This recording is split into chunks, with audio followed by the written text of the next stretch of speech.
প্রতিটা সন্তানের কাছে মা হলো আল্লাহ তাআলার শ্রেষ্ঠ দান। মাকে ছাড়া এই পৃথিবী যেন কল্পনাই করা যায় না।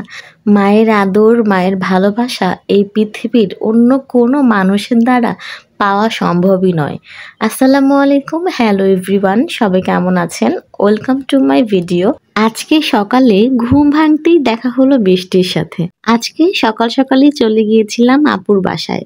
আপুর বাসায় অনেকদিন যাবতই আম্মু বেড়াতে এসেছে, তাই ভাবলাম আম্মুর সাথে দেখা করে আসি। আর আপুর সাথেও অনেকদিন যাবত দেখা হয় না। আমাদের দুই বোনের বিয়ে হয়ে যাওয়াতে আমরা তো দুইজন দুই জায়গায় থাকি। আগে তো একসাথে একই বিছানায় থাকতাম আমরা, একজন আরেকজনের সাথে কখনোই আলাদা হতাম না। আর এখন দুজন দুই প্রান্তে। যাই হোক, আপুর বাসায় যাওয়ার পর প্রথমেই আপু আমার পছন্দের খাবারগুলোই আমাকে দিল, চটপটি আর ফুচকা।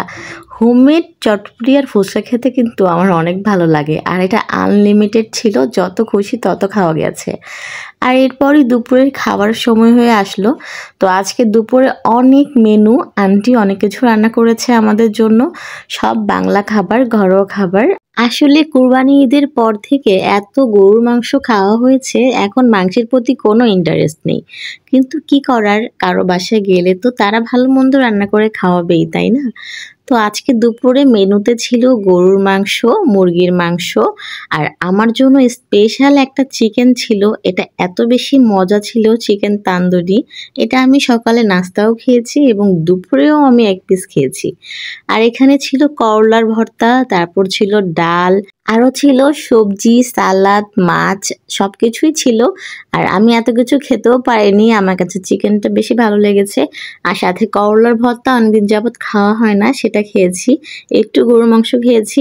এই তো এগুলো খেতে খেতে পেট ভরে গেছে। খাওয়া দাওয়া শেষ করেও দেখলাম বৃষ্টি কমেনি, কিন্তু কিছু করার নেই, আমাদের এখন বের হয়ে যেতে হবে। আম্মুকে অনেক জোরাজুরি করে আমার বাসায় নিয়ে যাচ্ছি কিছুদিন থাকার জন্য। অনেকদিন আপুর বাসায় বেরিয়েছে, এবার বললাম যে আমার বাসায় চলো, কিছুদিন বেরিয়ে আসবে। এই তো বাসায় আসতে আসতে কিছু ভিডিও নিচ্ছিলাম। এই জায়গাটা অনেক সুন্দর লাগছিল। মেট্রো রেলের পিলারে অনেক সুন্দর চিত্রকর্ম আর সমসাময়িক বিষয় নিয়ে সুন্দর লেখা, পড়তে আর দেখতে দুটোই ভালো লাগছিল। যাই হোক, অনেক সুন্দর সময় কেটেছে আজকে আমাদের। মা, আপু, আমি দুজন অনেক গল্প করেছি। সব গল্প শেষ করে এখন বাসার উদ্দেশ্যে রওনা দিচ্ছি।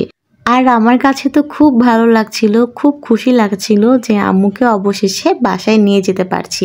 আম্মু আসলে কোথাও গিয়ে বেশি দিন থাকতে চায় না, সো আম্মুকে নিয়ে বাসায় যাচ্ছি, এটাই আমার অনেক বেশি ভালো লাগা। আজকের ভিডিও এখানে শেষ করছি। সবাই ভালো থাকবেন, আল্লাহ হাফেজ।